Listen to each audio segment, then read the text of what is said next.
இது வரைக்கும் கீதை சொன்ன கிருஷ்ணன் தான் பரபிரம்மன்னு உணர்ந்த அர்ஜுனன் வேற வழியே இல்லை அப்படின்னு சொல்லிட்டு கிருஷ்ணனோட காலை பிடிச்சிட்டான். அப்போ கிருஷ்ணர் நீயும் உன் பிரம்மாஸ்திரத்தை விடு பார்த்துக்கலாம் அப்படின்ன உடனே, நீ எப்படியாவது அந்த குழந்தைய நீ தான் காப்பாற்றணும்பா அப்படின்னு சொன்ன உடனே கிருஷ்ணர் அந்த கர்ப்பத்துக்குள்ள நுழையிறார். சின்னதா ஒரு உருவத்தை எடுத்துட்டு உள்ள நுழையிறார் கர்ப்பத்துக்குள்ள. அந்த சிசுவை காப்பாத்துறதுக்காக உள்ள இருக்கார். அந்த சிசுவுக்கு கிருஷ்ணரோட காட்சி கிடைக்கிறது அங்க இடத்துலயே. பிறந்த குழந்தை என்ன பண்ணித்தான் எல்லாரோடைய முகத்தையும் உத்து பார்த்துதான். ஏன்னா அதுக்குதான் அந்த அனுபவம் கிடைச்சிடுத்தே கர்ப்பத்திலேயே பகவானை தரிசனம் பண்ணிடுத்து அந்த குழந்தை. அப்ப அந்த முகத்தை தேடிண்டே இருந்ததான். எல்லாருடைய முகத்தையும் பரீட்சித்து பார்த்துட்டு இருந்ததுனால அவனுக்கு பரீட்சித்துன்னு பேர் வச்சான்.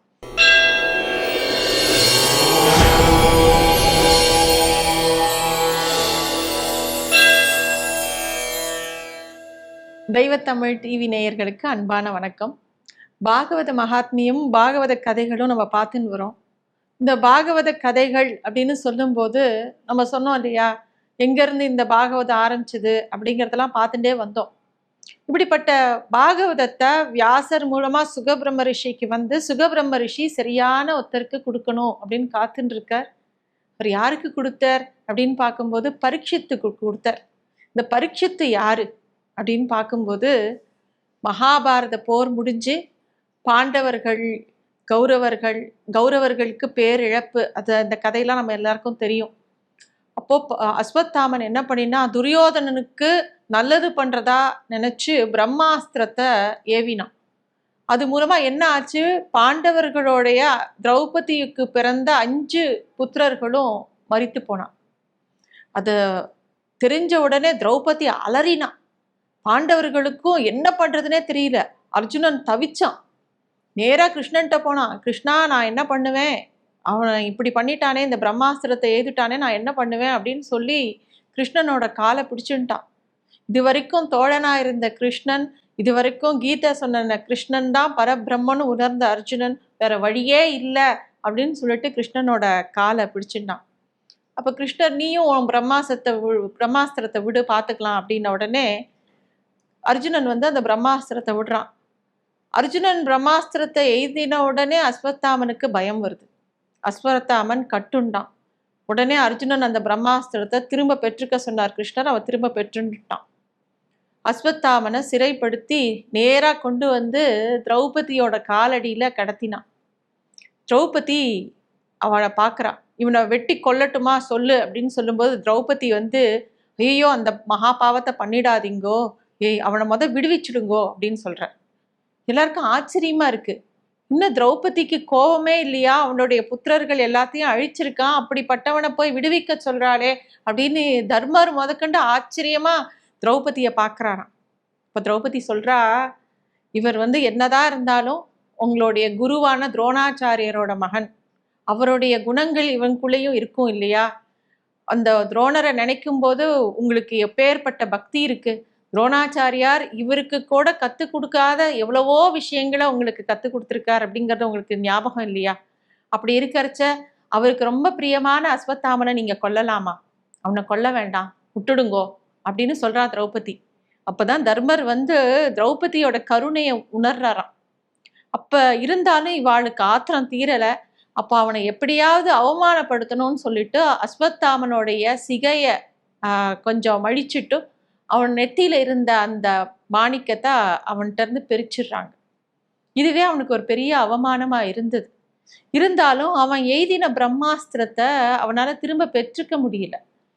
ஏன்னா அர்ஜுனனுக்கு பிரம்மாஸ்திரம் எய்தினா கூட அதை திரும்ப பெற்றுக்கக்கூடிய வல்லமை அவனுக்கு இருந்தது. ஆனா அஸ்வத்தாமனுக்கு எய்த தெரியுமே தவிர அதை திரும்பி பெற்றுக்கிறதுக்கு உண்டான சாமர்த்தியம் இல்லை. அந்த பிரம்மாஸ்திரம் சொல்லிட்டே இருந்தது. அப்போ அபிமன்யுக்கும் உத்திரைக்கும் பிறக்கக்கூடிய குழந்தை உத்திரையோட கர்ப்பத்துல இருந்தது. அப்ப அர்ஜுனன் நேரா போய் கிருஷ்ணனோட காலை பிடிச்சிருந்தான். நீதான் பிரம்மம்னு எனக்கு நன்னா தெரியும், நீதான் என்னுடைய குலத்தை என்னுடைய வம்சத்தை காப்பாற்றணும், உன்னை விட்டா எனக்கு யார் இருக்கா, நீ எப்படியாவது அந்த குழந்தைய நீதான் காப்பாற்றணும்பா அப்படின்னு சொன்ன உடனே கிருஷ்ணர் அந்த கர்ப்பத்துக்குள்ள நுழையிறார். சின்னதா ஒரு உருவத்தை எடுத்துட்டு உள்ள நுழையிறார் கர்ப்பத்துக்குள்ள. அந்த சிசுவை காப்பாத்துறதுக்காக உள்ள இருக்கார். அந்த சிசுவுக்கு கிருஷ்ணரோட காட்சி கிடைக்கிறது அங்க இடத்துலயே. பிறக்கிறதுக்கு முன்னாடியே அந்த குழந்தைக்கு கிருஷ்ணரோட காட்சி கிடைக்கிறது.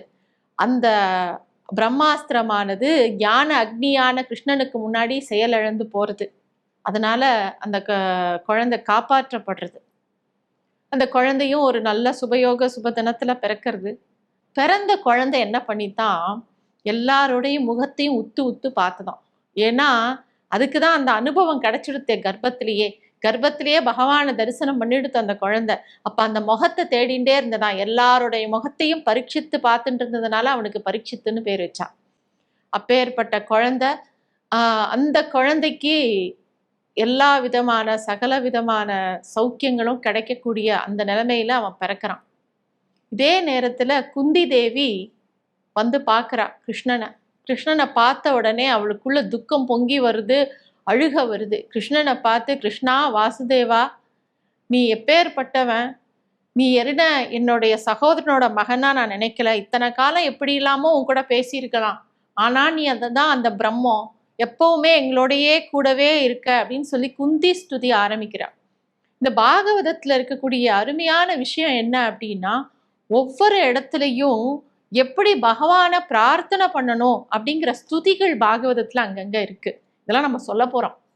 இந்த பாகவதத்துல குந்தி ஸ்துதி, குந்தி பகவானை எப்படி வேண்டிக்கிறா, அதுக்கப்புறம் பிரம்மா எப்படி பகவானை வேண்டிக்கிறார், பிரம்மா பண்ணக்கூடிய ஸ்துதி, அதுக்கப்புறம் பிரகலாதன் ஸ்துதி, பிரகலாதன் எப்படி நரசிம்மர்கிட்ட வேண்டிக்கிறா. ஸோ நமக்கு பகவானை போய் நம்ம நிறைய பெரிய பட்டியலிட்டு இது வேணும் அது வேணும் நம்மளாம் பிரார்த்தனை பண்றோம்ல, அதெல்லாம் சரியா? அப்படிதான் ஒரு பகவானை வேண்டிக்கிறதா? நமக்கு சரியா வேண்டிக்கிறது கூட தெரியாது, நமக்கு சரியா சாப்பிட கூட தெரியாது, நமக்கு எதுவுமே சரியா பண்ண தெரியாது. இந்த பாகவத கதைகள்ல ஒவ்வொரு விஷயத்தையும் நம்ம எப்படி பண்ணணும் அப்படிங்கிறத ரொம்ப அழகா சொல்லி கொடுத்துருக்கா. இதுல குந்தி பகவானை ஸ்துதி பண்றா, கிருஷ்ணரை ஸ்துதி பண்றா. இந்த கிருஷ்ணரை ஸ்துதி பண்ணும்போது அதுல அவ சொல்றா, எனக்கு நிறைய துக்கத்தை கொடு, நான் துக்கம் வரும்போது எனக்குள்ள வைராக்கியம் வருது. எப்பயுமே இந்த வைராக்கியமும் ஞானமும் எப்போ வரும்னா, எப்பெல்லாம் நம்ம இந்த உலகத்துக்கு மேல நம்பிக்கை இழக்கிறோமோ, எப்பெல்லாம் நமக்கு இந்த உலகம் நிலையற்றது அப்படிங்கிறது நமக்கு தெரியறதோ, அப்பெல்லாம் ஞானமும் வைராக்கியமும் வரும். ஆனா அது க்ஷண நேரம் தான் இருக்கும். ஆனா அது இருக்கிறச்சே நம்ம இறுக்கி பிடிச்சிக்கணும். அதை குந்தி நல்லா உணர்ந்திருந்தா. குந்தி அதனால கிருஷ்ணன்ட்ட கேட்குறா, எனக்கு நிறைய துக்கத்தை கொடு, நீதான் என்னைய கூடவே இருந்து எங்களுக்கு வரக்கூடிய சோதனைகள்ல எல்லாம் என் கூடவே இருந்தப்பா.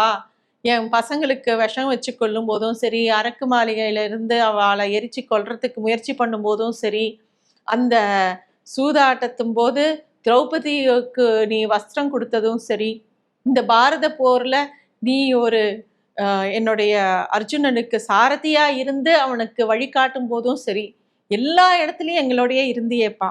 எல்லா துக்கங்கள்லையும் கஷ்டத்துலையும் நீதான்ப்பா கூட இருக்க, அதை நான் நன்னா உணர்ந்திருக்கேன். ஆனா எல்லா சகல சௌக்கியங்களும் இருக்கும்போது இந்த மனசானது பகவானை தேடுறதே கிடையாது. துக்கம் வரும்போது தான் பகவானை தேடுறது. துக்கம் வரும்போது தான் இதுல எல்லாத்து மேலும் உலக விஷயத்து மேலேயும் விரக்தி வருது. எப்பயுமே விரக்தி உன்னையே தேடின்னு இருக்கக்கூடிய ஒரு நிலையில நான் இருக்கணும்னா எனக்கு எப்படியாவது துக்கத்தை கொடுப்பா அப்படின்னு வேண்டிக்கிறா. எல்லாரும் அதெல்லாம் ஆச்சரியமா பார்க்குறா, சுத்தி இருக்கிறவாள்லாம். ஓ, இப்படித்தான் பகவானை வேண்டிக்கணுமா? பஞ்ச பாண்டவர்களுக்கே அது ஆச்சரியமா இருக்கு. குந்தி கேட்கக்கூடிய அந்த நிலை இருக்கு இல்லையா, அது அவளுக்கே ஆச்சரியமா இருக்கு. கிருஷ்ணர் சொல்றாராம், என்னத்த ஆச்சு உனக்கு, ஏதாவது புத்தி கித்தி பேதலிச்சு போயிடுதா, எதுக்கு இந்த மாதிரிலாம் கேட்குற அப்படிங்கும்போது, நான் உனக்கு அத்தை அப்படிங்கிறதெல்லாம் நீ கூப்பிடுறது இருக்கட்டும், நீ யாருன்னு எனக்கு தெரியும்ப்பா, நீ தான் அந்த பரபிரம்மம், நீ எங்களுக்காக இங்கே இறங்கி உன் கருணையினால எங்களோட எல்லாரோடையும் சரிசமமா பழகின்னு இருக்க அப்படின்னு குந்தி ஸ்துதி பண்றா. அப்புறம் இவ எல்லாருமா கிளம்பி பீஷ்மாச்சாரியார் கிட்ட போறார். பீஷ்மாச்சாரியார் அங்க அம்பு படுக்கையில அந்த குருக்ஷேத்திர களத்துல படுத்துட்டு இருக்கார். பீஷ்மருக்கு ஒவ்வொருத்தரோட காலடி ஓசையை வச்சுட்டு யாரு வரான்னு தெரியுமா. அந்த மாதிரி வரும்போது ஒவ்வொருத்தரா அவரை பார்க்கறா, ஒவ்வொருத்தரா அவரை நமஸ்காரம் பண்ணிட்டு போற. அப்ப கிருஷ்ணனோட பீதாம்பர ஒளி அவருக்கு தெரிஞ்ச உடனே கிருஷ்ணா வரான்னு தெரிஞ்சுடுறது. கிருஷ்ணனை ஸ்துதி பண்ண ஆரம்பிக்கிறார், கிருஷ்ணனோட மகிமையை சொல்ல ஆரம்பிக்கிறார். உன்னை நான் எப்படியெல்லாம் தரிசனம் பண்ணேன்ப்பா, என்னை கொல்றதுக்காக ஆயுதம் எடுத்தியே, அந்த கோலத்தை நான் பார்த்துட்டேனே அப்படின்னு ஸ்தோத்திரம் பண்றார் கிருஷ்ணரை.